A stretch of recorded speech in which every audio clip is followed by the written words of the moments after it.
മലപ്പുറം ജില്ലയിലെ മുസ്ലിം ലീഗിന്റെ തട്ടകത്തിൽ നിന്ന് വരുന്ന ഞങ്ങളെപ്പോലുള്ള ആളുകൾക്ക് ഒരു ധാരണയുണ്ട്. ആ ധാരണ പാർട്ടി വിളിച്ചാൽ ഒരു മൈതാനിയിൽ അച്ചടക്കത്തോടെ അണിചേരാൻ സാധിക്കുന്ന ജില്ല മലപ്പുറത്തിന്റെ പുറത്ത് അത്രയൊന്നുമില്ല എന്ന ധാരണ വെറും ധാരണയല്ല, അത് തെറ്റിദ്ധാരണയാണ് എന്ന് ചുഴലി ശാഖയിലെ മുസ്ലിം ലീഗിന്റെ ഈ സമ്മേളനം വിളിച്ചു പറയുന്നുണ്ട്. പാർട്ടിയെ സ്നേഹിക്കുന്ന മണ്ണും മനസ്സും ഈ പ്രദേശത്തിനുണ്ട് എന്നതിന്റെ സാക്ഷ്യപ്പെടുത്തലാണ് ഇവിടെ നടക്കുന്ന ഈ മഹാസമ്മേളനം.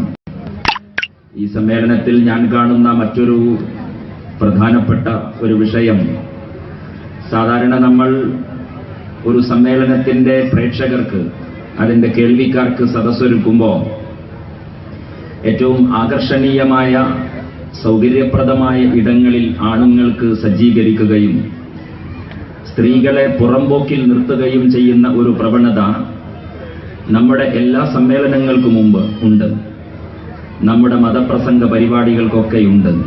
പക്ഷേ ഈ സമ്മേളനം ആണുങ്ങളെ എങ്ങനെയാണോ പരിഗണിച്ചിരിക്കുന്നത് അതേപോലെ രാജകീയമായി ഈ സമ്മേളനത്തിൽ സഹോദരിമാരെയും പെങ്ങന്മാരെയും പരിഗണിച്ചിരിക്കുന്നു എന്ന സന്തോഷവും വസ്തുതയും ഈ സമ്മേളനത്തിന്റെ സംഘാടനത്തിൽ നിങ്ങൾ ശ്രദ്ധിച്ചിട്ടുണ്ട്.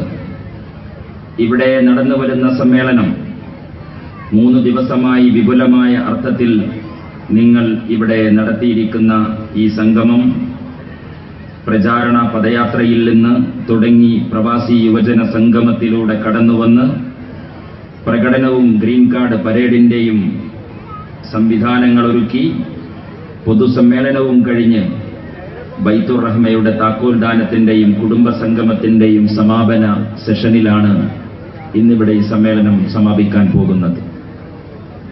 മുസ്ലിം ലീഗിനെ സ്നേഹിക്കുന്നവരെ സംബന്ധിച്ചിടത്തോളം ഏറെ ആഹ്ലാദകരമായ ഒരു സന്ദർഭമാണിത്. ബൈത്തുർ റഹ്മ എന്ന് പറയുന്ന മഹാവിപ്ലവത്തിന്റെ, കാരുണ്യ ഭവനത്തിന്റെ താക്കോൽദാന ചടങ്ങുകളുടെ മഹാപരമ്പരയിലേക്ക് ഈ പ്രദേശത്തെ ചുഴലി ശാഖയിലെ മുസ്ലിം ലീഗിന്റെ പ്രവർത്തകരും ചേർന്ന് നിൽക്കുന്ന, ഞാൻ മനസ്സിലാക്കിയിടത്തോളം നിങ്ങളുടെ പ്രവർത്തകർ പറഞ്ഞത്, സംഘാടകർ അറിയിച്ചത് പ്രകാരം നമ്മൾ ഇവിടെ കൊടുക്കുന്ന വീടുകൾ 2 വീടുകൾ, അതോടൊപ്പം ഈ പ്രദേശത്ത് സർക്കാരിന്റെ നാമമാത്രമായ സഹായം ലഭിച്ച 2 സഹോദരന്മാരുടെ വീടുകൾക്ക് ധനസഹായവും ഭാഗികമായി ആ വീടിന്റെ നിർമ്മാണവും ഏറ്റെടുക്കുമ്പോൾ 4 ബൈത്തുർ റഹ്മകളുടെ താക്കോൽദാനത്തിന്റെ സമ്മേളനമാണ്